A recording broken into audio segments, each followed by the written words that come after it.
Hey everybody, Big J, Anderson Mountain View Farm, Shifty with the big hair on the camera, say hey. Hi. Now, farm to fork cooking with Big J. So, glad to have y'all back. Grits, part 2, finishing it up, working out some stuff on it.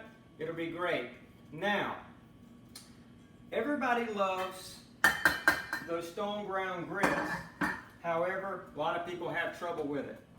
Now, Chef, if you want to come zoom in for me, as you can see, this is a little bit thick, so I left it like this on purpose so you could see. So a little bit thick.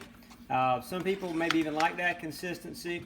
But now what I've got my hot water here already on the side. Don't want to use cold water. I pour some in there, kind of a judgment call. Stir that in, giving it a good stir slowly. Now you can use a whisk. Double G uses a whisk. I just use a regular old spoon. That seems to do the job for me.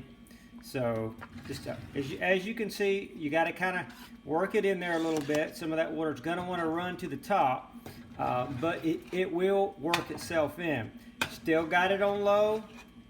As you can see, don't have really any lumps in it. I did stir about the halfway point just to make sure I wasn't going to get any big lumps or be too thick on the bottom, because the water is going to want to run to the top. So I'm gonna go ahead and add in right now.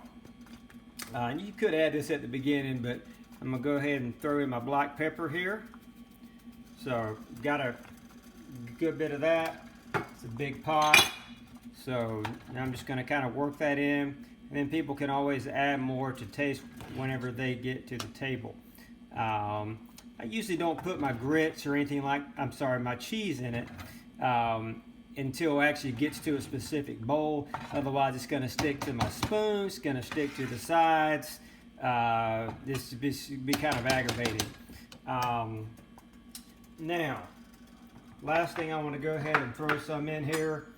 And I'm just going to go ahead and throw me a nice big pad of butter. Pad, everybody, by the way, is a legitimate size pad.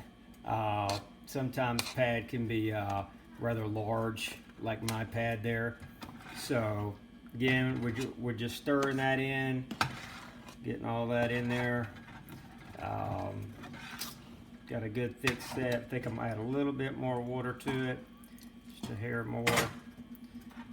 Sometimes the amount of water you use is going to be dependent on how much evaporated out whenever you were starting your boil. So kind of working that around there.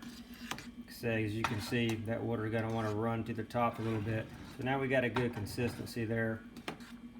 But pretty much takes you about a 25-30 minute process, depending on how you like those.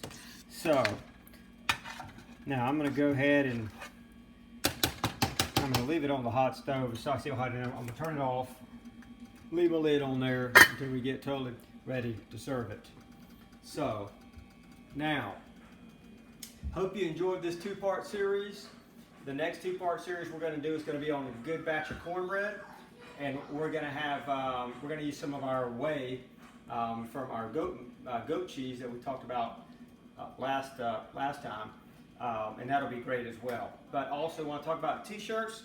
If you want to order any of those, just contact us.